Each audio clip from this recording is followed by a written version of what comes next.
in the welterweight division. Now we got Jonathan Micallef coming in at -260, going up against Themba Gorimbo, who comes in at +220. Now, starting off on the Micallef side of things, he is on a 4-fight winning streak, which also includes his Contender Series winning performance, where he put Muhammad Ado out cold, I believe, with a triangle choke, and arm triangle choke, I should say.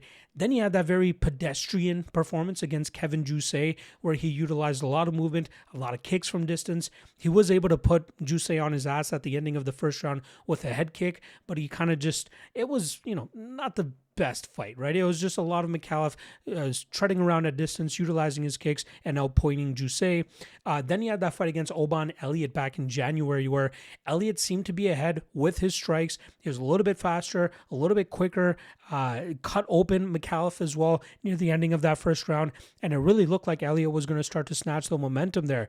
Then in the second round, start to look like an Elliott fight again, but then Micallef was able to engage in the clinch, engage in the grappling, drag the fight to the ground, and I was very surprised at how quickly he was able to get the back of Elliott and then sink in that choke, and you can just see the strength and the squeeze on Micallef to put Elliott clean out there. It seemed like Elliott almost agreed or just made a pact to himself that he wasn't going to tap if he found himself in a bad position like that. And unfortunately, he did, and Micallef was able to take advantage of that and put him clean out. At his best, I think Micallef is a fighter that utilizes his strength to really just work opponents down, bully them in the clinch, drag them to the ground, and really start getting off with good shots from on top and threatening with submissions. And I think his striking game is still a bit of a work in progress, but it looks like he's getting more and more confident there. It's just getting a little quicker and sharpening up the defense just a little bit more. Now he's going up against UFC vet Themba Gorimbo, who is looking to buck a 2-fight losing streak that he's on right now. And it seems like the public is really liking him as well, considering that he's gone from about +270 to now about +220.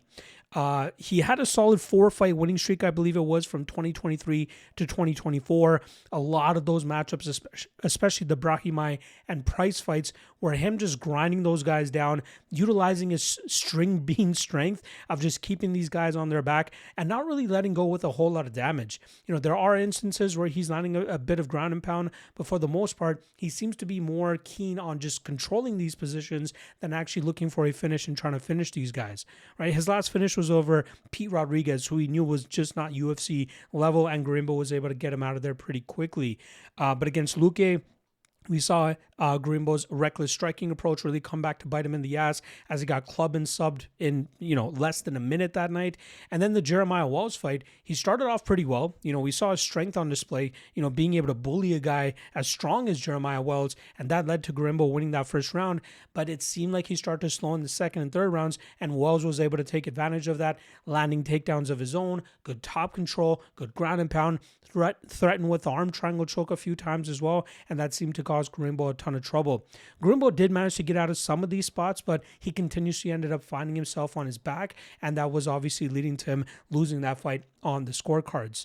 Now, at his best, it is utilizing that strength. It is utilizing that bullying ability and utilizing good scrambling in certain situations as well, but he's not a whole big of a threat in terms of getting a finish from that top position either. He's often trained at MMA Masters down in Florida, but it seems for this training camp, he's gone to the middle of nowhere in Russia to train with some guys over there, maybe trying to polish up on his wrestling a little bit more as well. But he's really just been a little bit sketchy in terms of where he's been performing, where he's been training, and at 35 years old, time is really starting to wind down for him, and I really didn't expect him to even have as much success as he's had in his UFC career thus far, but I think this losing streak is kind of an indication of where his career is going.